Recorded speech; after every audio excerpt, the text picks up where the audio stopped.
பேராசை காகம். முன்னொரு காலத்தில் கருணை உள்ளம் கொண்ட மக்கள் வாழ்ந்து வந்த ராஜ்யத்தில் அவர்கள் தங்கள் வீடுகளில் பறவைகளும் பாதுகாப்புடன் அமைதியாக வாழ்ந்திட சிறு வீடுகளை ஏற்படுத்தி தந்தனர். பறவைகளும் அவற்றில் நன்றியுடன் அமைதியாக வாழ்ந்து வந்தன.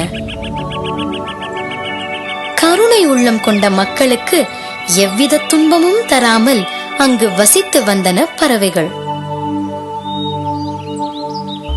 அந்த சமயத்தில் ஒரு உன்னத மனம் கொண்டவரின் மாளிகையில் பறவைகளுக்காக உருவாக்கிய சிறு வீட்டில் புறா ஒன்று வசித்து வந்தது. தினம்தோறும் காலையில் அது வெளியே பறந்து சென்று இங்கும் அங்கும் அலைந்து திரிந்து தானியங்கள் மற்றும் பல உணவுகளை உண்டு மகிழ்ந்தது. மாலையில் தனக்காக உருவாக்கப்பட்ட வீட்டிற்கு திரும்பி வந்து தங்கியது. அதே ராஜ்யத்தில் ஒரு காகம் வசித்து வந்தது. அது புறா மற்றும் மற்ற பறவைகளைப் போல் அல்லாமல் தந்திர குணமும் நம்பிக்கை துரோகமும் செய்யும் மனம் கொண்டதாயிருந்தது. எப்போதும் ஏதாவது குறும்பினை செய்யும் எண்ணம் கொண்டிருந்தது. ஒரு நாள் ஒரு புறா தனது கூட்டிலிருந்து வெளியே பறந்து செல்வதை கண்டது. அது தனக்குள்ளே இவ்வாறு கூறியது: இந்த புறாவை நாம் நண்பனாக்கிக் கொண்டால் இது வசிக்கும் மாளிகைக்குள் நாம் செல்வது சுலபமாகிவிடும். அங்கு சமையல் அறையில் விதவிதமான பதார்த்தங்கள் தயாராகும். அவ்வப்போது அவற்றில் ஒரு சிறு பங்கை திருடி தின்றால் நன்றாக இருக்கும். நிச்சயம் அவர்கள் அதை கண்டு கொள்ள மாட்டார்கள். அன்று முதல் அந்த புறாவை பின்தொடர்ந்து காகமும் பறந்து வந்தது. தன்னை பின்தொடர்ந்த காகத்திடம், ஏன் என்னை பின்தொடர்ந்து வருகிறாய்? நான் பார்க்கும் பறவைகளில் மிக நல்லவன் நீ. உன்னை தினமும் பின்தொடர்வதால் உன்னிடம் உள்ள நல்ல குணங்களை நானும் கற்க முடியும். உண்மையிலேயே என்னிடம் நீ ஏதாவது கற்றுக்கொள்ள நினைத்தால் என்னுடைய வீட்டிற்கே வந்து சில நாட்கள் என்னுடன் தங்கி இருந்து கற்க முடியும். உன்னை எச்சரிக்கை செய்கிறேன். நீ உன் பழைய சேட்டைகளை காட்ட நினைத்தால் மிக பெரும் துன்பத்திற்கு ஆளாவாய். என்னுடைய எஜமானன் நல்லவர், கருணை உள்ளம் படைத்தவர்தான். ஆனால் திருடர்களை ஒருபோதும் அனுமதிக்க மாட்டார். கவலைப்படாதே நண்பா, ஒருபோதும் நான் தவறு செய்ய மாட்டேன். சரி, வா போகலாம். அன்று மாலையே காகத்தை தன்னுடன் அழைத்து சென்றது புறா.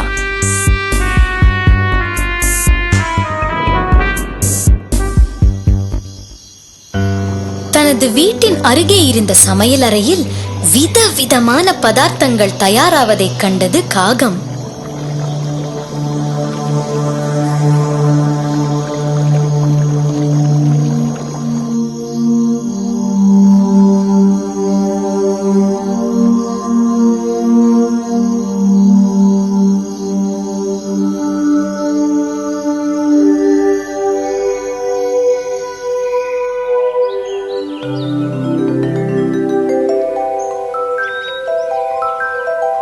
மறுநாள் காலையில் புறா வெளியே புறப்பட தயாரானது.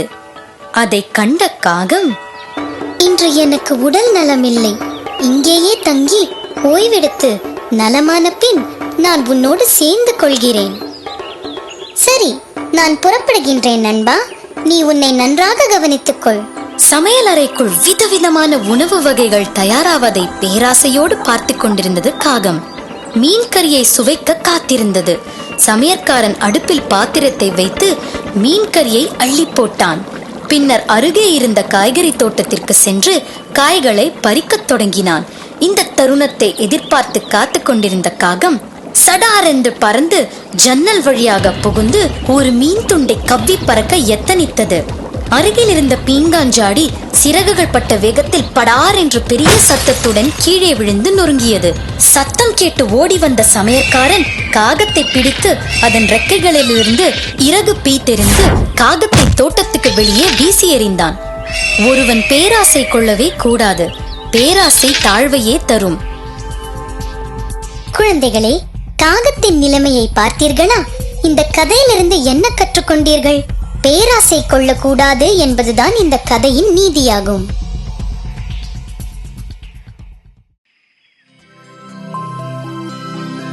மரங்கொத்தியும் ஆமையும் மானும். ஒரு அடர்ந்த காட்டில் ஒரு மானும் ஒரு ஆமையும் ஒரு மரங்கொத்தியும் நல்ல நண்பர்களாக வசித்து வந்தனர். அவர்கள் எப்பொழுதும் ஒன்றாகவே காணப்பட்டார்கள். ஒரு நாளின் பெரும் பொழுதை ஏரிக்கரையின் அருகிலே பேசுவதிலும் விளையாடுவதிலுமே கழித்து வந்தார்கள். ஒரு நாள் ஒரு வேடன் அங்கு வந்து வலையொன்றை விரித்து ஏரிக்கரையின் புதர்களுக்குள் புகுந்து மறைந்து கொண்டான். தற்செயலாக அங்கு வந்த மான் அந்த வலைக்குள் சிக்கிக் கொண்டது. வலியில் துடித்த அந்த மான் தன் நண்பர்களை உதவிக்கு அழைத்தது.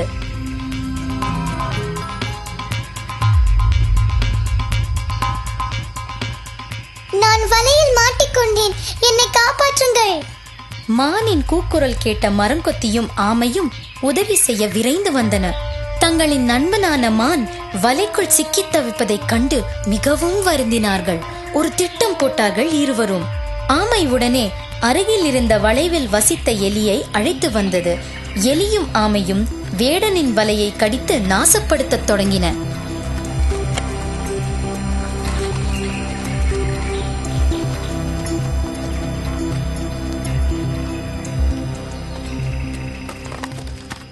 இதே நேரத்தில் மரங்கொத்தி வேகமாய் பறந்து சென்று வேடனின் குடிசையை நெருங்கி வந்தது.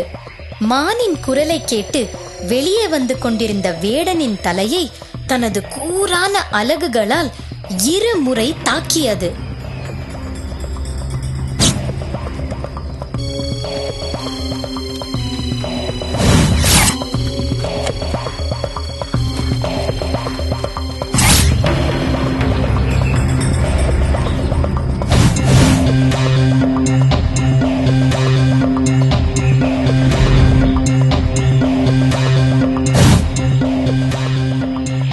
வலியால் துடித்தான் வேடன்.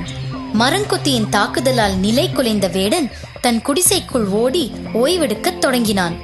மரங்கொத்தி மானை நோக்கி விரைந்து பறந்து வந்தது. மரங்கொத்தியின் எண்ணம் ஈடேறியது. எலியும் ஆமையும் வலையை பேய்த்து மானை விடுதலை செய்தது. 3 நண்பர்களும் மீண்டும் ஒன்று சேர்ந்தனர்.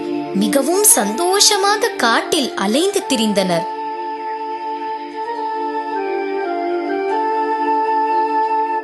என் இனிய நண்பர்களே, என்ன கற்றுக்கொண்டீர்கள் இந்த கதை மூலம்? நல்ல நண்பர்களை பெற்று இருப்பது நன்மையே கொடுக்கும். ஆபத்தில் உதவுபவனே ஆத்ம நண்பன் ஆவான்.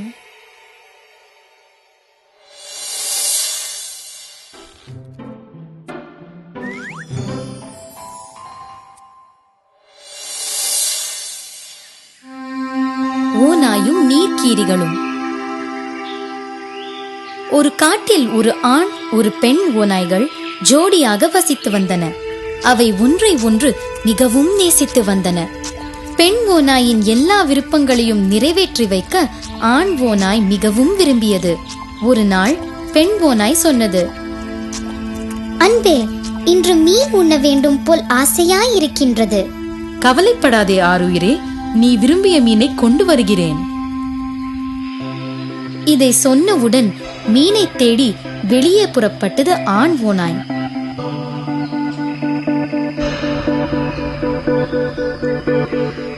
போகும் வழியில் தானே இவ்வாறாக எண்ணிக்கொண்டது, என் மனைவியிடம் மீனை கொண்டு வருகிறேன் என்று சொல்லிவிட்டேன். மீன் பிடிப்பது பற்றி எனக்கு ஒன்றுமே தெரியாதே. எப்படித்தான் என் மனைவியின் தேவையை பூர்த்தி செய்வேனோ? இப்படி எண்ண அலைகளில் மூழ்கியபடியே நதிக்கரையை அடைந்த ஓநாய் அங்கு கரையோரம் அமர்ந்து நீர் அலைகளில் துள்ளி விளையாடும் மீன்களை பேராசையோடு உற்று நோக்கியது. எங்கும் பொங்கியோடும் ஆற்று வெள்ள சுழல்களைக் கண்டு பயந்து ஒதுங்கியது ஓநாய். எப்படி செய்யலாம், என்ன செய்யலாம் என்று உயிர்மேல் ஆசையோடு சிந்தனையில் மூழ்கியது.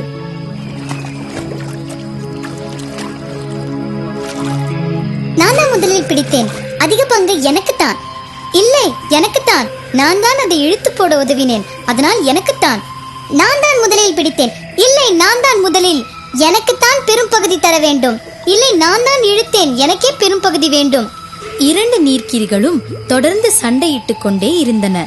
தந்திரம் நிறைந்த ஓநாய் எண்ணியது, இந்த முட்டாள்தனமான நீர்க்கீரிகள் தங்களது மீன் பிடிப்பை முன்னிட்டு சண்டை செய்கின்றன.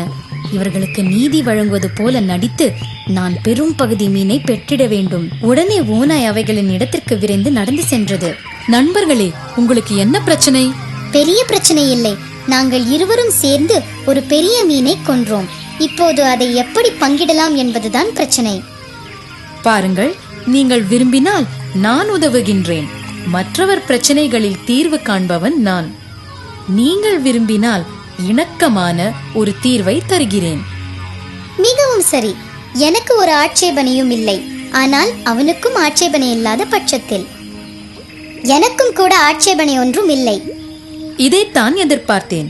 நீங்கள் இருவரும் இங்கேயே காத்திருங்கள். நான் சென்று பங்கிட வசதியாக ஒரு கத்தியை கொண்டு வருகிறேன். ஆமாம், உடனே சென்று வாருங்கள். நாங்கள் காத்திருக்கின்றோம். ஓநாய் உடனே கத்தியை எடுத்து வர காட்டிற்குள் சென்றது. கத்தி ஒன்றை கவ்வியபடி திரும்பி வந்தது. 2 நீர்க்கீரிகளும் ஓநாய் ஒரு பெரிய கத்தியுடன் மகிழ்ச்சியோடு திரும்பியதை பார்த்தன. வாருங்கள் நண்பர்களே, இப்போது உங்கள் பிரச்சனையை தீர்த்து வைக்கின்றேன். இவ்வாறு ஓநாய் சொல்லிக்கொண்டே மீனை 3 துண்டுகளாக நறுக்கியது. முதலில் தலையையும் பின்பு வாலையும் வெட்டியது ஓநாய். முதலில் நீ தலையை பிடித்ததால் உனக்கு தலைபாகம். முதலில் நீ வாலை பிடித்ததால் உனக்கு வால்பாகம். 2 நீர்க்கீரிகளும் தங்களது பாகங்களை எடுத்துக்கொண்ட பின் மீனின் நடுப்பகுதி மீதே 2 பார்வை படிந்திருந்தது. இரண்டுமே ஓநாய் நடுப்பகுதி மீனை 2ஆக ஆக்கி தங்களது பங்கை பங்கிட்டு தரும் என்று நினைத்தது. ஆனால் ஓநாய் அதை தனக்கு உரியது என்று எடுத்துக்கொண்டது. நண்பரே, மீதி துண்டை பங்கிட மாட்டீர்களா? இந்த துண்டு உங்களைச் சேர்ந்தது அல்ல, என் வேலைக்கு கிடைத்த கூலி. கத்தியை எடுத்து வந்து அதை அறுத்து பங்கீடு செய்து உங்களுக்காக பாடுபட்ட எனக்கு உரிய பங்கிது. என்னுடைய கடின உழைப்பிற்காக உங்களது உற்ற நண்பனாகிய எனக்கும் ஒரு பங்குண்டல்லவா? இவ்வாறு சொல்லியபடியே ஓநாய் மீனின் நடுப்பகுதியான பெரிய துண்டை கவ்வியபடியே சென்று விட்டது. ஓநாய் பெரிய பகுதியுடன் ஓடியதை பார்த்தபடியே மலைத்து நின்ற நீர்க்கீரிகள் என்ன நடந்தது என்று நினைப்பதற்குள் காலம் கடந்து விட்டது. நண்பனே, நமது பங்கை பெற நமக்குள் பேசி தீர்த்து கொண்டிருந்திருக்கலாம். நமக்கு தலையையும் வாலையும் நமது பங்கென்று சொல்லி அந்த ஓநாய் பெரும் பகுதியோடு ஓடிவிட்டது. 2 நண்பர்கள் இடையேயான பிரச்சனை 3ஆம் நபருக்கு நன்மை விளைவிக்கும் என்று கேள்விப்பட்டிருக்கிறேன். இந்த நிகழ்ச்சியின் மூலம் பாடம் கற்க வேண்டும். ஒரு சின்ன பேதம் கூட நம்மை பாதிக்கும். எக்காரணம் கொண்டும் மற்றவரை நமது எல்லைக்குள் அனுமதிக்க கூடாது. எனவே குழந்தைகளே, நீங்கள் ஒருபோதும் எப்போதும் நண்பர்களுடன் சண்டையிடக்கூடாது. 2ஆம் நீர்க்கீரி சொன்னது போல 2 பேர்களுக்கிடையே நடைபெறும் சண்டை 3ஆம் அவருக்கு நன்மையை தந்துவிடும். எனவே நண்பர்களுடன் சண்டையிடக்கூடாது என்பதே இதன் நீதியாகும்.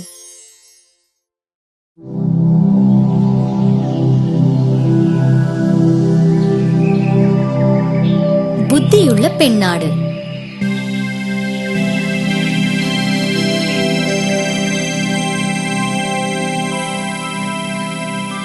ஒரு சமயம் ஒரு அடர்ந்த காட்டு குகையின் அருகே சில ஆடுகள் வசித்து வந்தன. தினமும் அவை குகையின் அருகே வளர்ந்திருந்த பசுமையான புல்லை மேய்ந்தன. நன்கு பசுமையாக வளர்ந்திருந்த புற்கள் ஆண்டு முழுவதும் ஆடுகளுக்கு அவை இரையாக உபயோகமானது.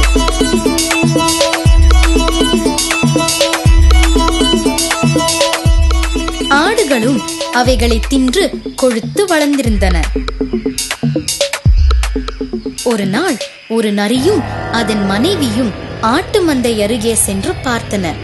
பார்த்த மாத்திரத்தில் நரிகளுக்கு ஆனந்தம் உண்டானது. ஆடுகளோ மேய்வதில் கருத்தாய் இருந்தது. நரியோ பாய்ந்து ஆடு ஒன்றை கவ்விட துடித்தது. ஆனால் மனைவி நரி அதை தடுத்து நிறுத்தியது. அதிகம் ஆவல் காட்டாதே. நாம் மந்தை அருகே இருப்பதை அவை அறிந்தால் அவை ஓடிவிடும். ஏதாவது ஆடு நம் அருகே வரும் வரை காத்திருப்போம். பிறகு ஒவ்வொன்றாய் கொல்வது நமக்கு எளிது. ஒரு நாளைக்கு ஒன்று, நமக்கு வெகு நாள் வரைக்கும் நல்ல உணவு கிடைக்கும். உடனே ஆண் நரி, ஆஹா, இது நல்ல யோசனை, அப்படியே செய்யலாம் என்றது.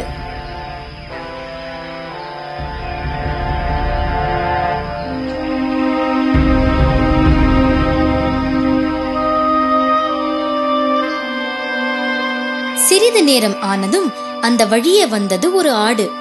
உடனே அதை தாக்கியது நரிகள்.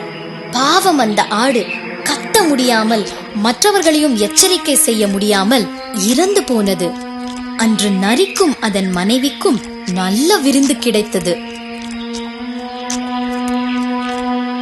அது முதலாகவே நரியும் அதன் துணையும் மந்தைக்கு வருவதும் ஆடுகளை கொன்று தின்பதுமாக இருந்தது. அவர்களின் வாழ்வு மிக வசதியானதாய் இருந்தது.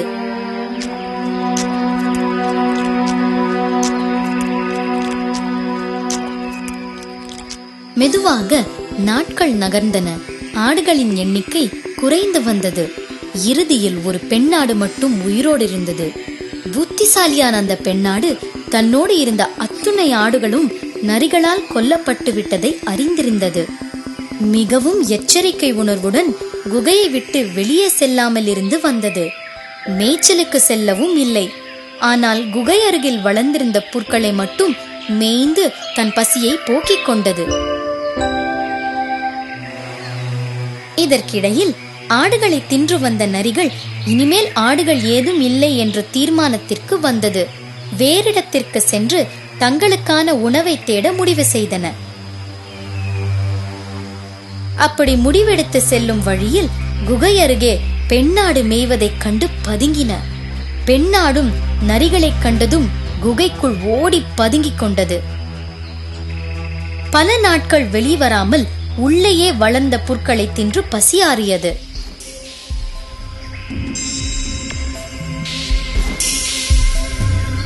பல நாட்கள் காத்திருந்த நரிகளால் பெண்ணாடை தொட முடியவில்லை. கடைசியில் இரண்டும் ஒரு திட்டம் தீட்டியது. பெண்ணரி குகை வாயில் வரை சென்று உரக்க பேசியது. இனிய தோழியே, உன்னை தோழியாக்கிக் கொள்ளவே வந்தேன். நான் மிகவும் தனிமையில் உள்ளேன். எனக்கு நண்பர்கள் யாரும் இல்லை. எனது ரகசியங்களை பங்கிட ஆள் இல்லை. உன்னை எனக்கு மிகவும் பிடிக்கும். நீ என் தோழியாயிரு. என்னுடன் உனது துன்பங்களையும் சந்தோஷங்களையும் பரிமாறிக்கொள்ளலாம். எனக்கு தெரியும் நீ என்னை வெறுப்பாய் என்று. ஏனென்றால் எனது கணவர் மிக கொடூரமானவர். என் கணவர் தவறுகளுக்கு இப்போது வருந்துகின்றார். தற்போது திருந்தி வழிமாற நினைக்கின்றார். எந்த உயிருள்ள இனங்களையும் கொல்வதில்லை என்று உறுதி பூண்டுள்ளார். நாங்கள் பசும்புல் தாவரங்கள் என்று மாறிவிட்டோம். இன்று பகல் உணவினை தர மிகவும் விரும்புகின்றார்.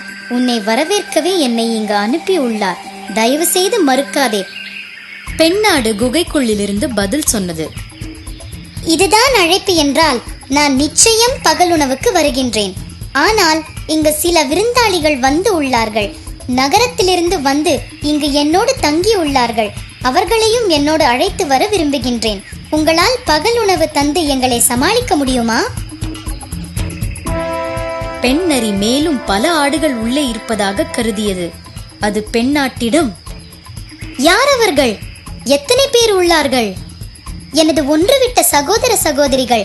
அவர்கள் எல்லோரும் 100க்கு மேற்பட்ட நாய்கள். நரியும் அதன் துணைவியும் நாய்கள் என்றதும் நடுங்கி போயின. அவர்கள் காட்டின் வேறொரு பகுதிக்கு குடிபெயர தீர்மானித்தனர். அங்கிருந்து இருவரும் ஓட்டம் பிடித்தனர்.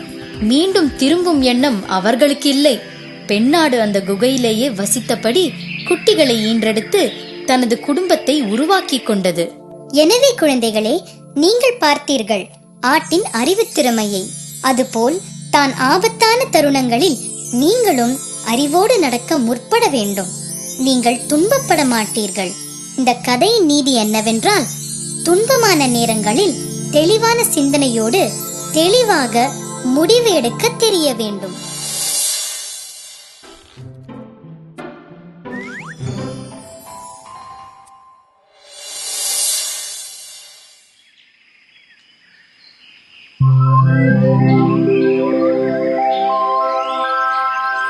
யானையும் நாயும்.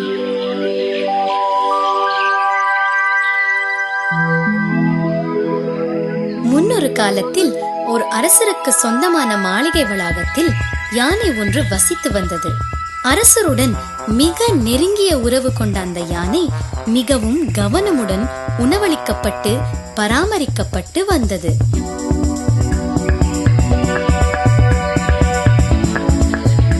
அந்த மாளிகையின் அருகே நாய் ஒன்று வசித்து வந்தது. அது மிகவும் பலவீனமாகவும் எலும்பும் தோலுமாய் காணப்பட்டது. ஆயினும் அரண்மனையிலிருந்து யானைக்காக செய்யப்படும் உயர்ந்த வகை இனிப்பு சாதத்தின் மனம் அதனை மிகவும் ஈர்த்தது. ஒரு நாள் அந்த நாயினால் அரண்மனையிலிருந்து வெளிவரும் சாதத்தின் மனம் மிகவும் ஈர்க்கவே அதனால் தடுக்க முடியாத ஆவலுடன் மெல்ல யானை வசிக்கும் கொட்டாரத்தில் நுழைந்தது. தட்டு தட்டாய் சாத கவளங்களை கண்ட நாயோ மெல்ல நகர்ந்து ஒரு கவளத்தை கவ்வி ருசி பார்க்க துவங்கியது. யானை வேறு பக்கமாய் திரும்பியபடி உயர்ந்த வகை இனிப்பு சாதத்தின் கவளங்களை சுவைத்தபடி இருந்ததால் பல நாட்கள் இதனை யானையும் கவனிக்கவே இல்லை.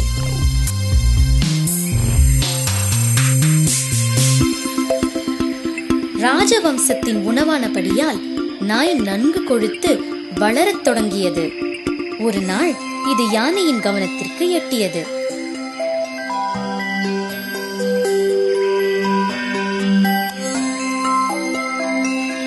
யானையும் நாயினுடைய வருகையையும் உறவையும் விரும்பி நட்புடன் தினமும் ஒன்றாய் உணவருந்த தொடங்கியது. நண்பர்கள் இருவரும் ஒன்றாக பொழுதை கழித்தனர். ஒன்றாய் உணவுண்டு உறங்கி எழுந்தனர். விளையாடவும் செய்தார்கள். ஒருவருக்கொருவர் பிரியாமல் மகிழ்வுடன் இருந்தனர். மிகவும் நெருங்கிய நண்பர்களாகி ஒருவரை ஒருவர் விட்டு பிரியாமல் இருந்து வந்தார்கள். ஒரு நாள் ஒரு வழிப்போக்கன் இவர்கள் இருவரையும் ஒன்றாய் கண்டான். யானை பாகனிடம், இந்த கொழுத்த நாய் எனக்கு வேண்டும், என்ன விலை இது? தனக்கு சொந்தமில்லாத நாயை யானை பாகன் நல்ல விலைக்கு விற்றுவிட்டு பணத்தை பெற்றுக் கொண்டான்.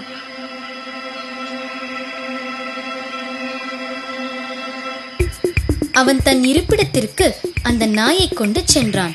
அவன் இருப்பிடம் வெகு தொலைவில் இருந்தது. அரண்மனை யானை இந்த நிகழ்ச்சிக்கு பிறகு துக்கம் அடைந்தது.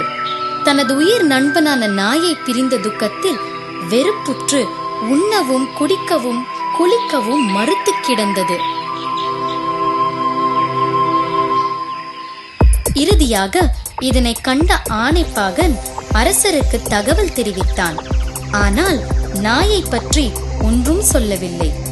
விலங்குகளை பற்றி நன்கறிந்த மதியோகியான தனது அமைச்சரை அழைத்தான் அரசன்.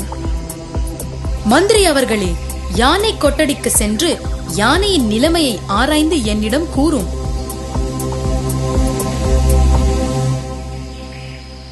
யானை மிகவும் கவலையுடன் கொட்டடியில் இருப்பதை கண்டார் மதியோகியான அமைச்சர். யானையை உற்று நோக்கியபடி ஆணைப்பாகனிடம், யானையின் உடலில் எந்த அறிகுறியும் காணப்படவில்லை, பின் ஏன் இத்துணை சோர்வாக வாட்டத்துடன் காணப்படுகின்றது? யாரையோ பிரிந்த ஏக்கத்தில் மிகவும் மனவாட்டத்துடன் காணப்படுகின்றது. இந்த யானை யாரோடு நெருங்கி பழகியது என்று தெரியுமா? இங்கு ஒரு நாய் ஒன்று நம் யானையுடன் உண்டு உறங்கி விளையாடி வருவது உண்டு. அதை ஒரு வழிப்போக்கன் சில நாட்களுக்கு முன் கொண்டு சென்றான். எங்கே அந்த நாய்? எனக்கு தெரியாது. அரசே, எனது கருத்துப்படி நமது அரண்மனை யானை ஒரு நாயின் பிரிவினில்தான் வருத்தமாய் இருக்கின்றது. எங்கே இருக்கிறது அந்த நாய்? யாரோ வழிப்போக்கன் கொண்டு சென்றதாக யானைப்பாகன் சொன்னான். போன இடம் தெரியவில்லை. எப்படி அதை அழைத்து வந்து எமது யானையை மகிழ்ச்சிப்படுத்துவீர்கள்? சொல்லுங்கள். அரசே, நாயை சிறைப்பிடித்தவர் யாராயினும் அரச தண்டனையை அனுபவிக்க நேரும் என்று ஆணையிடுங்கள்.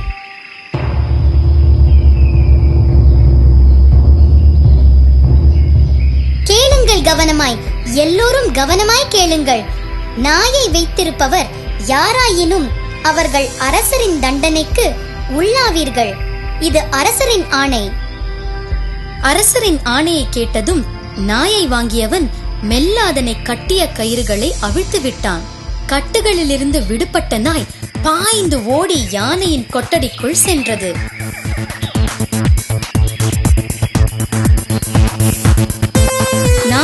கண்ட யானை மகிழ்ச்சியுடன் தனது தும்பிக்கையால் கட்டி அணைத்து அதனை தூக்கி தனது மேல் இருக்கும்படி செய்தது. நாயின் வாலாட்டத்தை கண்ட யானையின் கண்களில் மகிழ்ச்சி பொங்கியது. யானையின் மகிழ்ச்சியை கண்ட அரசனும் திருப்தி அடைந்தான். மந்திரியின் மதியோகமான செயலை பாராட்டி பரிசளித்தான். யானையும் நாயும் எப்போதும் மகிழ்வுடன் வாழ்ந்து வந்தனர். குழந்தைகளே, என்ன புரிந்து கொண்டீர்கள் இந்த கதையில் இருந்து? யானையும் நாயும் எவ்வளவு நட்பாக இருந்தது பார்த்தீர்களா? நட்பை போல் ஒரு உயர்ந்த உணர்வு இந்த உலகத்திலே இல்லை. உண்மையான நண்பர்கள் என்றும் பிரிவதில்லை. இந்த கதையின் நீதி என்னவென்றால், உற்ற நண்பர்களுக்குள் பிரிவு ஏற்படாது. அப்படியே நிகழ்ந்தாலும் அவர்கள் மீண்டும் இணைவது உறுதி. ஏனென்றால் நண்பர்களை பிரிந்து இருக்க முடியாதல்லவா? குரங்கரசனின் உயர்ந்த குணம். வெகு காலத்திற்கு முன் அடர்ந்த காட்டுப்பகுதியில் ஒரு குரங்கு கூட்டம் வசித்து வந்தது. குரங்குகளின் அரசன் உயர்ந்தும் பலமுடனும் மதியூகத்துடனும் அவர்களை வழிநடத்தினான். குரங்குகள் நதிக்கரையில் ஓங்கி வளர்ந்த மாமரத்தை கண்டுபிடித்தனர். அவற்றில் பெரியதும் சுவையானதுமான மாம்பழங்கள் காணப்பட்டது. அறிவாளியான குரங்கரசன் மற்ற குரங்குகளிடம், ஒரு பழத்தை கூட நீங்கள் நதியோடு போக செய்து விடாதீர்கள். அப்படி போக செய்தால் இந்த நதி அதை மனிதர்கள் வாழும் பகுதிக்கு கொண்டு சென்றுவிடும். ஒரு முறை அவர்கள் இதனை அறிந்து கொண்டால் நாம் இங்கு பாதுகாப்பாக இருக்க முடியாது. அவர்கள் பழத்தை தேடி வந்து நம்மையும் அழிப்பது நிச்சயம். குரங்குகள் எல்லாம் மிக கவனமுடன் மரக்கிளைகளின் நுனிகளில் இருந்த பழுத்த பழங்களை பறிப்பதில் கவனமாயிருந்தன. ஆனால் ஒரு நாள் ஒரு பெரிய பழுத்த சுவையான மாம்பழம் யாருடைய கவனிப்பும் இல்லாத நிலையில் விழுந்து வெள்ளத்தில் போனது. மாம்பழம் நீர் அலைகளில் அடித்து செல்லப்பட்டு மறுகரை ஓரமாய் சென்றது. அங்கு அரண்மனை சலவை தொழிலாளி தோய்த்து கொண்டு இருந்தான். அவன் இந்த மாம்பழம் மிதந்ததை கண்டெடுத்தான். அந்த மாம்பழம் சுவையாகவும் இனிமையாகவும் இருக்கும் என்று கருதினான். அதை தன் எஜமானனான அரசனுக்கு பரிசாக அளிக்க எண்ணினான்.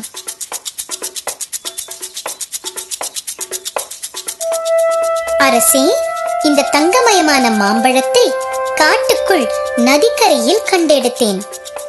நீங்கள் இந்த உயர்ந்த பழத்தை விரும்புவீர்கள் என்று கருதினேன். ஆதலால் உடனே எடுத்து வந்தேன்.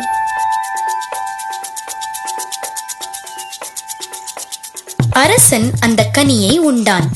என்றுமே சுவைத்திராத சுவையை தந்தது அந்த மாம்பழம். மேலும் பல பழங்களை பெற விரும்பி, சலவைக்காரன் நதியில் கண்டெடுத்த மாம்பழம் நிச்சயம் எதிர்ப்புற கரையிலிருந்து வந்து ஒதுங்கி இருக்க வேண்டும்.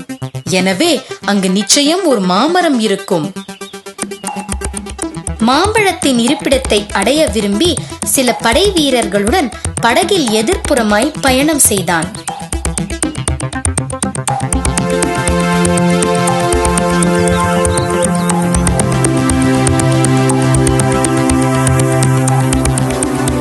படகிலிருந்தே அவர்களால் தொங்கும் மாம்பழங்களை காண முடிந்தது. மாம்பழங்கள் பலவற்றை சுவைக்க முடியும் என்று அரசன் மகிழ்ந்தான். இதற்கிடையில் சில குரங்குகள் சில மனிதர்கள் வருவதை கண்டன.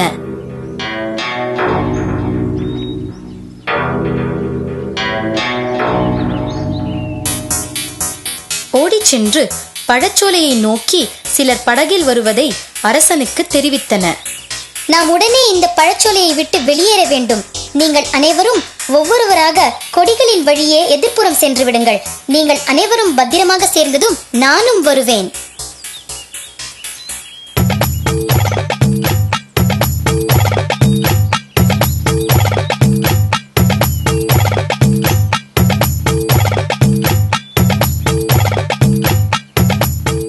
அரச குரங்கு குழந்தைகளையும் வயதான குரங்குகளையும் தாவி மறுக்கரை செல்ல உதவி செய்தது. மற்றவர்கள் எதிர்ப்புறம் காத்திருக்கும் நிலையில் தானும் புறப்பட தயாரானது. கொடியோ மிகவும் பலமிழந்த நிலையில் குரங்கரசனின் கனத்தை தாழாமல் அறுபட குரங்கரசன் வெள்ளத்தில் விழுந்து சிக்கினான். எல்லா குரங்கினமும் ஓவென்று உதவிக்கு அலறின. மறுகரையில் அரசன் இதை கவனித்தபடி இருந்தான். குரங்கரசனின் பொறுப்பும் நிதானமும் மதியுகமும் கடமையும் அவனை மிகவும் கவர்ந்தன. நீரில் தத்தளித்த குரங்கரசனை காப்பாற்றும்படி வீரர்களுக்கு ஆணையிட்டான். வீரர்கள் குரங்கரசனை வெள்ளத்திலிருந்து காப்பாற்றி அரசன் முன் நிறுத்தினார்கள். நான் உங்கள் அறிவுத் திறமையையும் பொறுப்பையும் மெச்சுகின்றேன். உங்கள் குடிகளும் எதிர்ப்புறம் பாதுகாப்பாக உள்ளனர். நீங்களோ சோர்வாக காணப்படுகிறீர்கள். என்னோடு வந்து என் அரண்மனையில் தங்கும்படி அன்போடு அழைக்கின்றேன். வாருங்கள். அரசே, உங்கள் அன்பான அழைப்புக்கு நன்றி. நான் உங்களுடன் வர இயலாது. என் குடிகள் இருக்கும் இடமே என் சொர்க்கம். அவர்களுடன் இருக்கவே விரும்புகின்றேன். உண்மையிலேயே நீங்கள் உயர்ந்தவர். அரசனுக்குள்ள பொறுப்புகளை அறிந்தவர். நானும் ஒரு அரசனே. உமக்கோ உமது குடிகளுக்கோ ஒரு தீங்கும் இழைக்க மாட்டேன். தங்க மாம்பழங்களுக்காகவே இங்கு வந்தேன். எனினும் இனி அவற்றை தொடப்போவதில்லை. இது உங்கள் அரசாங்கம். எந்த ஆபத்தும் தரமாட்டேன். நீங்கள் உங்கள் உடைமைகளோடு வாழுங்கள். எங்களை காக்க நீங்கள் எடுத்த முயற்சிகளுக்கு நன்றி. ஒரு பரிசும் தராமல் எனது உயிர் நண்பனை நான் அனுப்ப விரும்பவில்லை. தயவு கூர்ந்து சில பழுத்த மாம்பழங்களை எனக்காக கொண்டு செல்லுங்கள். உங்கள் அரண்மனைக்கு வருடா வருடம் மாம்பழங்களை அனுப்பி வைக்கின்றேன். அவை நம் நட்பை பலமாக்கி வைக்கும்.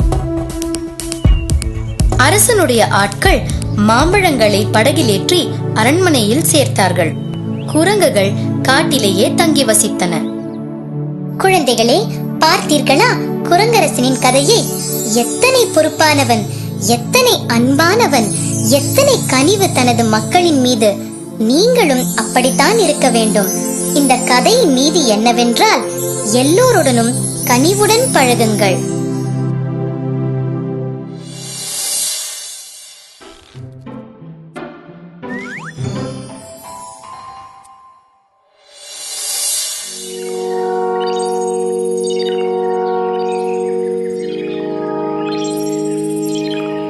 முயலின் கனவு.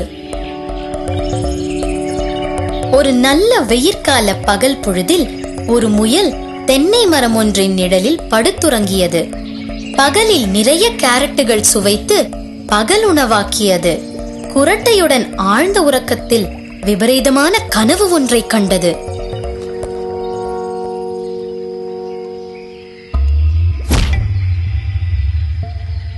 இந்த உலகமே நொறுங்கி பொடி பொடியானது. திடீரென்று ஒரு கூரிய சத்தம். கனவு கண்டபடி மரத்தடியில் படுத்திருந்த முயலின் பக்கத்தில் காய்ந்த தேங்காய் ஒன்று விழுந்தது.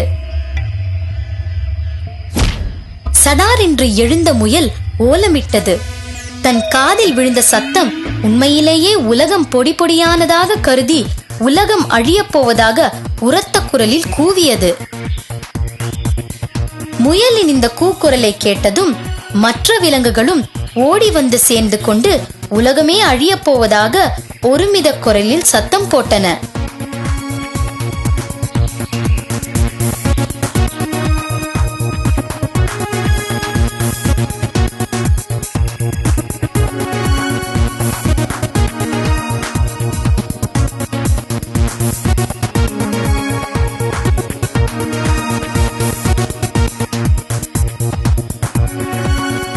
கடைசியில் எல்லா மிருகங்களும் காட்டின் நடுப்பகுதியை வந்தடைந்தன. அங்குதான் காட்டின் அரசனான சிங்கத்தின் வசிப்பிடம் இருந்தது. சிங்கம் அப்போதுதான் தனது உணவை முடித்துவிட்டு உறங்கத் தொடங்கி இருந்தது. விலங்குகளின் கூப்பாடு சத்தம் அதன் தூக்கத்தை கலைத்து விட்டது. உடனே குகையிலிருந்து வெளியே வந்து, ஏன் இப்படி கத்துகின்றீர்கள்? உங்களுக்கு பைத்தியமா பிடித்தது? அரசே, இந்த உலகம் அழிய போகின்றது. அதுதான் நாங்கள் கதறி ஓட காரணம். என்ன உளறுகின்றீர்கள்? யார் சொன்னது அப்படி? யானை உடனே கரடியையும் கரடி காட்டெருமையையும் கை காட்ட ஒருவரை ஒருவர் சுட்டி காட்டிக் கொண்டனர். சிங்கமோ கோபமாக யார் இந்த வதந்தியை பரப்பியது என்றறிவதில் கவனமாயிருந்தது. கடைசியில் மான் முயல்தான் இதை தொடங்கியது என்று சொல்ல நடுக்கத்துடன் சிங்கத்தின் முன் நின்றது முயல். எதனால் நீ உலகம் அழியப் போவதாக கருதுகின்றாய்? சொல். நான் தென்னை மரத்தடியில் உறங்கிய போது கனவில் ஒரு பெரும் சத்தம். அதை வைத்துதான். சிங்கம் உடனே தெளிவுடன் எல்லா மிருகங்களையும் சம்பவம் நடந்த இடத்திற்கு அழைத்து சென்றது.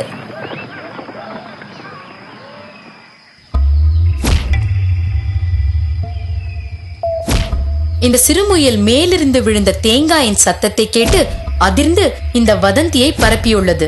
நீங்களும் அதை நம்பிவிட்டீர்கள். இனிமேலாவது வதந்திகளை நம்ப மாட்டோம் என்று முடிவெடுங்கள். எல்லா மிருகங்களும் வெட்கமுடன் தலை குனிந்தபடி எதையும் இனிமேல் கண்மூடித்தனமாக நம்பக்கூடாது என முடிவெடுத்தன. குழந்தைகளே, பார்த்தீர்களா? மிருகங்கள் கண்மூடித்தனமாக வதந்தியை நம்பி ஏமாந்ததை ஒரு சிறு முயலின் வார்த்தையை நம்பி ஏமாந்தது தெரிகிறதா? இந்த கதையின் நீதி என்னவென்றால், இனிமேல் நீங்கள் எதையும் கண்மூடித்தனமாக நம்பக்கூடாது. அது என்ன, ஏன், எப்படி என்று ஆராய்ந்து பார்க்க கற்றுக்கொள்ளுங்கள்.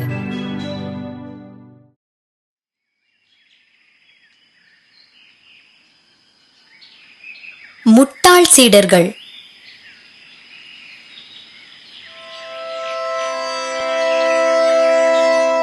ஒரு மகா முனிவருக்கு சீடர்கள் பலர் இருந்தனர்.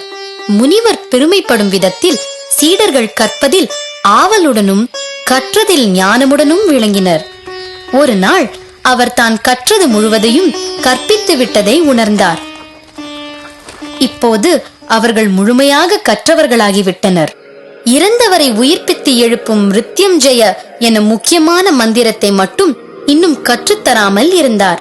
மிகுந்த பலனளிக்கக்கூடிய மந்திரம் என்றும், அதை கற்றவர் ஞானமில்லாதவராயிருப்பின் அதனால் ஏற்படக்கூடிய பேராபத்தையும் உணர்ந்திருந்தார்.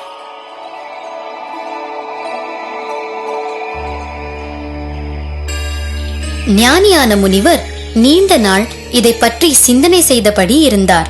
இதை ரகசியமாக இது நாள் வைத்திருந்த அவர் கற்றுத்தராமல் இருந்தால் தன்னுடைய காலத்தோடு அம்மந்திரம் பயன்படாமல் போகும் என்பதை உணர்ந்து தனது புத்திசாலியான சீடனை அழைத்து, சீடனே, மிக சிறப்பான மந்திரம் ஒன்றை சொல்லித் தருவேன். நீ இதனை உச்சாடனம் செய்தால் இறந்த மனிதரோ அல்லது பிராணியோ உயிர் பெற்று எழும். இதை தேவையான நேரத்தில் உச்சாடனம் செய்ய வேண்டும். ஒருபோதும் தவறாகவோ சோதிக்கவோ செய்து இதன் பலனை வீணடிக்காதே.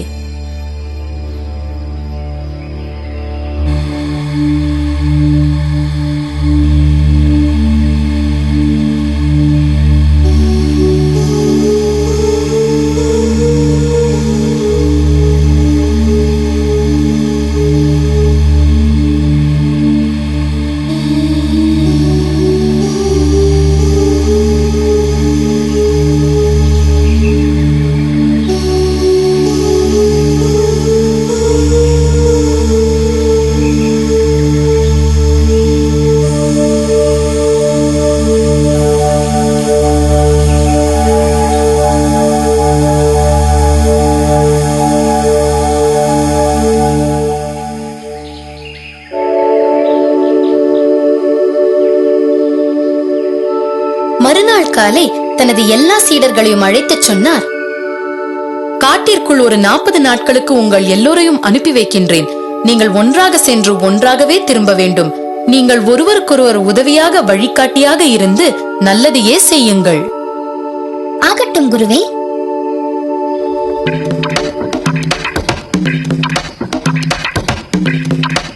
சீடர்கள் அனைவரும் ஒன்றாக காட்டிற்குள் சென்றார்கள். ஒற்றுமையாக இருந்தனர். அந்த புத்திசாலியான சீடன் மற்றவர்களை காட்டிலும் தான் ஞானமுள்ளவன் என்பதை உணர்த்த விரும்பினான். அவர்கள் மேலும் காட்டிற்குள் சிறிது தூரம் நடந்ததும் ஒரு இறந்து போன புலியின் சடலத்தை கண்டார்கள். பயங்கரமான பெரிய உருவம் கொண்ட புலி அது இறந்து கிடந்தது. நான் இப்போது ஆசிரியர் எனக்கு மட்டும் சொல்லி தந்த உயிர்ப்பிக்கும் மகா மந்திரத்தை சொல்லி எப்படி இறந்தவர்களை உயிரோடு எழுப்புவது என்பதை உங்களுக்கு காட்டுவேன். இந்த புலியினை உயிரோடு எழுப்பி காட்டி நிரூபணம் செய்வேன். உங்களை நிரூபிப்பதற்காக இந்த செயலை செய்யாதீர்கள். மேலும் புலி உயிரோடு எழுந்தால் நிச்சயம் நாம் அனைவரும் கொல்லப்படுவோம். இது சரியல்ல, இது முறையும் அல்ல. இறந்து போன புலியின் முன்பாக அமர்ந்து புத்திசாலியான சீடன் மந்திர உச்சாடனம் செய்யத் தொடங்கினான்.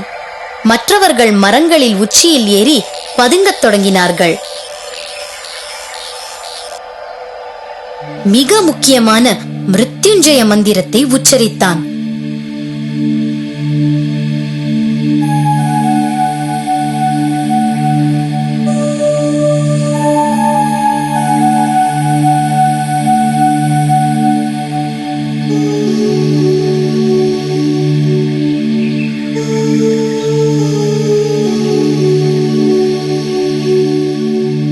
முதலில் ஒன்றும் நிகழவில்லை. மெல்ல மெல்ல புலியின் சுவாசம் கேட்டது. புலி கண்களை திறந்தது. தனக்கு முன் ஒரு மனிதன் தாவி குதிப்பதையும் கண்டது. புலி பாய்ந்து சீடனை தாக்கி கொன்றது. சிறிது நேரம் சென்ற பின் மற்ற சீடர்கள் இறங்கி வந்து இறந்த சீடனை தூக்கிக் கொண்டு குருவின் இருப்பிடம் சென்றார்கள். என்ன ஆயிற்று இவனுக்கு? குருவே, இறந்த புலிக்கு உயிர் கொடுத்தான். அவன் அந்த புலி அடித்து மாண்டான். உயிர் கொடுக்கும் மந்திரத்தை முனிவர் சொல்ல சீடன் உயிர் பெற்று எழுந்தான்.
குருவே, என்னை மன்னியுங்கள். சீடனே, சக்தியை தவறாக பயன்படுத்தினால் உண்டாகும் விளைவை அறிந்தாயா? உணர்ந்தேன். இனி எப்போதும் நல்லவற்றிற்கே பயன்படுத்துவேன். இது உங்கள் எல்லோருக்கும் ஒரு பாடமாக இருக்கட்டும். இப்பொழுது இந்த மந்திரத்தை எல்லோருக்கும் கற்றுத் தருகின்றேன். மந்திரத்தை கற்றுத்தந்த முனிவர் எல்லோரையும் நன்மை செய்ய உலகிற்கு அனுப்பி வைத்தார். நிச்சயம் தவறு செய்ய மாட்டார்கள், சீடர்கள் அறிவோடு செயலாற்றுவார்கள் என்று உறுதியாக நம்பினார்.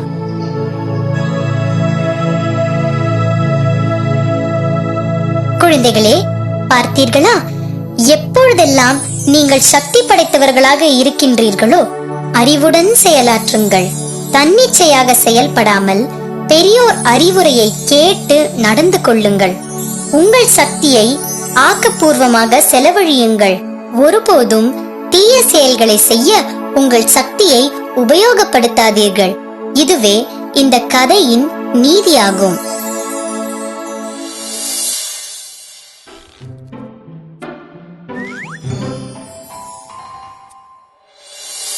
பறவைகளின் புதிய அரசன். முன்பொரு காலத்தில் பறவைகளின் காடு கொடுவாள் மூக்கன் என்னும் பறவையால் ஆளப்பட்டது. மற்றவருடைய சம்மதம் பெறாமலேயே தன்னை காட்டின் அரசனாக அறிவித்துக் கொண்டது. மிகவும் கொடிய நியாயமற்ற முறையில் ஆட்சி செய்தது. காரணம் இல்லாமல் குற்றம் செய்யாத சிறு பறவைகளை திட்டி தீர்த்தது. எனவே எல்லா பறவைகளும் இதனை விரும்பாமல் ஒரு புதிய அரசனை தேர்வு செய்ய எண்ணின.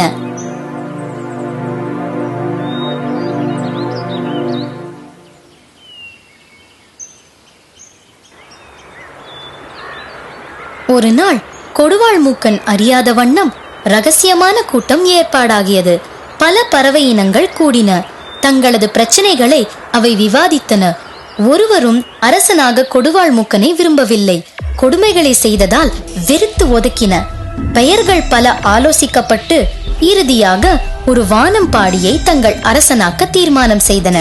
எல்லா பறவைகளுமே வானம்பாடியின் கனிவுடன் மரியாதை தரும் குணத்தை போற்றின. வானம்பாடியும் அவற்றை ஏற்று சம்மதித்தது. ஆனால் இதில் ஒரு சிக்கல் இருந்தது. இந்த செய்தியை எவ்வாறு கொடுவாள் மூக்கனிடம் சொல்வது? யார் அந்த செய்தியை கொண்டு சென்றாலும் கொல்லப்படுவது நிச்சயம். இந்த சிக்கலை பற்றிய கவலையை விடுங்கள். நான் ஒரு திட்டம் போட்டுள்ளேன். எனது திட்டத்தை நிறைவேற்ற எனக்கு மரங்கொத்தியாரின் உதவி தேவைப்படுகிறது. நீங்கள் என்னை நம்பினால் இதை செயல்படுத்த இயலும்.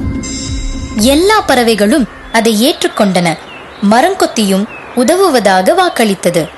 ஆந்தை மரங்கொத்தியை அழைத்துக் கொண்டு ஒரு வலுவான மரத்தின் கிளையை காட்டி, இதனை மெல்ல அழகால் கொத்திவிடு. கடைசியாக ஓரிரு கொத்தில் கிளை விடக்கூடிய நேரத்தில் கொத்துவதை நிறுத்திவை.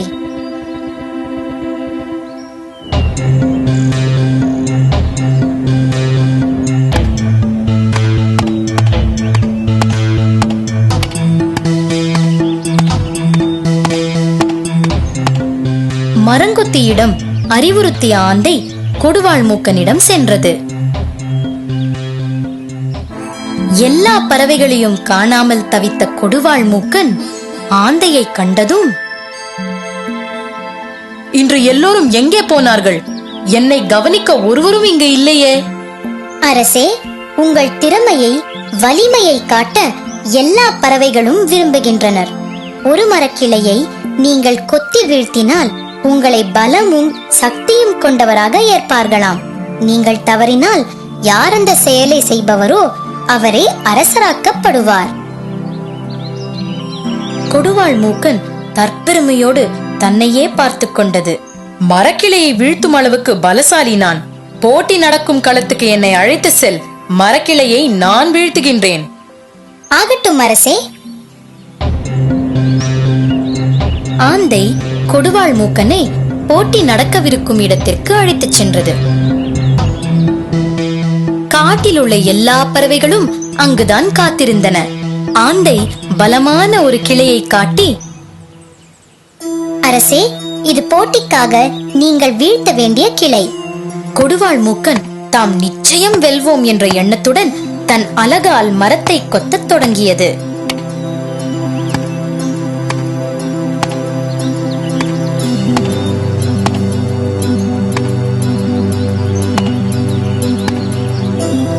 நீண்ட நேரமாகியும் ஒரு சிறு அளவு கூட சேதம் செய்ய முடியாமல் சோர்வடைந்தது. உடனே ஆந்தை, அரசே, உங்களுக்கான காலக்கெடு முடிந்தது. உங்களால் இயலவில்லை. அடுத்த போட்டியாளர் வானம்பாடி. அது உடைத்து எரியுமானால் அரசராவது நிச்சயம். என்னால் முடியாத ஒன்றை இந்த சிறிய பாடும் பறவை செய்துவிட முடியுமா என்ன?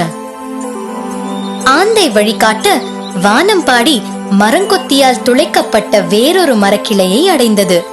ஒருமுறை கொத்த வேண்டியதுதான் பாக்கி. வானம்பாடி தனது அலகால் 2 முறை மெல்ல கொத்த மரக்கிளை முறிந்து கீழே விழுந்தது. எல்லோரும் வானம்பாடியே எங்கள் அரசன் என்று முழக்கமிட்டபடியே கூவினார்கள். கொடுவாள் மூக்கனோ வெட்கி தலை குனிந்து காட்டை விட்டு வெகு தூரம் சென்றது. மீண்டும் தன் முகத்தை அது காட்டவே இல்லை. கனிவும் பெருந்தன்மையும் கொண்ட வானம்பாடி தன்னை அரசனாக்கியதற்காக நன்றி சொன்னது. தனிப்பட்ட முறையில் ஆந்தைக்கும் மரங்கொத்திக்கும் நன்றி சொன்னது. எல்லா பறவைகளையும் அரசனாய் நன்கு ஆண்டது. குழந்தைகளே, தவறு எங்கே என்று புரிகிறதா? தற்பெருமை தாழ்வையே தரும். எனவே தற்பெருமையை விட்டு விடுங்கள். தற்பெருமை இருந்தால் உங்களை யாருக்கும் பிடிக்காது. இந்த கதையின் நீதி என்னவென்றால், அகங்காரம் அழிவையே தரும். கிராமத்து எலியும் நகரத்து எலியும்.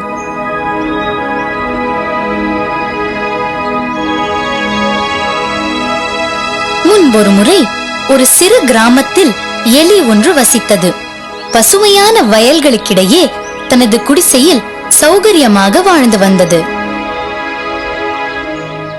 நல்ல கோதுமைகளும் சோளங்களும் உண்டு அனுபவித்தது. பல மைல்களுக்கு அப்பால் நகரத்தில் அதன் ஒன்று விட்ட சகோதரன் ஒன்று வசதியான வீட்டில் சிறு பொந்தில் வசித்து வந்தது. ஒரு நாள் நகரத்து சகோதர எலி தன்னை பார்க்க கிராமத்துக்கு வருவதை கேட்டு மகிழ்வுடன் காத்திருந்தது. மறுநாள் காலை நகரத்து எலி கிராமத்திற்கு வந்து சேர்ந்தது. சகோதரனே, நீண்ட காலத்திற்கு பின் சந்திக்கிறோம். வாருங்கள், காண்பதில் எனக்கு மகிழ்ச்சிதான். கிராமத்து எலி நகரத்தானை தனது வீட்டிற்குள் வழிநடத்தி சென்றது. அன்று உணவு உண்ணும் வேளையில் உணவு மேஜையில் பார்லியும் சில தானியங்களுமே உணவாக காணப்பட்டது. வேறொன்றும் கிராமத்தில் இல்லை. உண்மையில் உனக்கு வாழ தெரியவில்லை. நான் வாழ்வதை பார்க்க வேண்டும் நீ. நான் உண்ண எல்லா வகைகளிலும் என் வீட்டில் வசதி உண்டு. ஒரு முறை என்னுடன் வா, உனக்கு நகரத்து வாழ்க்கை அப்போது புரியும். கிராமத்து எலியும் அதன் அழைப்பை மகிழ்வுடன் ஏற்று நகரத்திற்குள் சென்றது.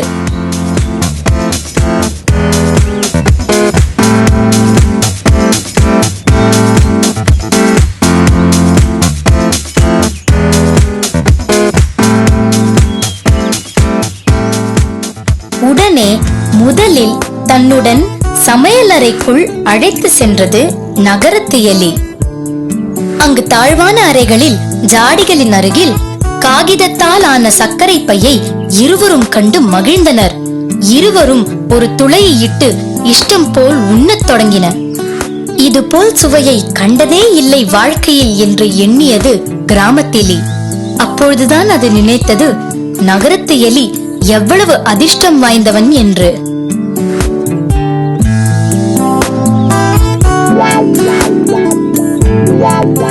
ஓடு சொன்னது நகரத்தெலி. எந்த துளை வழியாக உள்ளே நுழைந்தார்களோ அது வழியாக வெளியேறின. கிராமத்து எலிக்கோ உடல் முழுவதும் நடுக்கம். இது என்னால் தாங்க முடியவில்லை. மீண்டும் அந்த உள்ளறைக்குள் செல்வோமா? இல்லை, வேறொரு அறைக்குள் கூட்டி செல்கிறேன். அங்க நிச்சயம் சிறப்பானது கிடைக்கும். நகரத்தெலி தனது வீட்டின் மற்றொரு அறைக்குள் அழைத்து சென்றது. அடுக்கான தாழ்வறைகளில் ஜாடிகளில் வெண்ணையும் பாலாடை கட்டி பைகளும் சிதறியும் சிந்தியும் காணப்பட்டது. பக்குவமான இறைச்சி வகைகளும் பழுத்த ஆப்பிள்களும் பெரும் பீப்பாய்களில் காணப்பட்டது. இதன் வாசனை கிராமத்தெலியின் மூக்கை துளைத்தது, தலைக்கேறியது. இங்கும் அங்கும் ஓடி பாலாடை கட்டி கொஞ்சம் வெண்ணெய் கொஞ்சம் என்று தின்னத் துவங்கியது. உயர்ந்த மனமுள்ள பாலாடை கட்டி ஒன்று மூலையில் வைக்கப்பட்டுள்ளதையும் கவனிக்க தவறவில்லை. தன் பல்லால் அதை கடித்து எடுக்க முயன்ற போது, நிறுத்து நிறுத்து, அது எலிப்பொறி. கிராமத்தெலி பயத்துடன் நின்றது. என்ன புரியுது? இது நமக்காக வைக்கப்பட்டது. தொட்ட மாத்திரத்தில் தலைமேல் தாக்கி நீ மரணம் அடைவாய். ஜாக்கிரதை. பொரியையும் பாலாடை கட்டியும் மாறி மாறி பார்த்த கிராமத்தெலி நகரத்து எலியின் முகத்தையே பார்த்தது. பின்பு, என்னை மன்னித்துக்கொள், நான் வீடு திரும்ப எண்ணுகிறேன். எனது வீட்டில் உள்ள பார்லி மற்றும் தானியங்களை பயமில்லாமல் சுகமாக உண்ணவே விரும்புகின்றேன். இங்கு சர்க்கரையும் பாலாடை கட்டிகளும் மரண பயத்தை தருகின்றன. போதும். கிராமத்தெலி தனது வீட்டிற்கு சென்று திருப்தியுடன் வாழத் தொடங்கியது.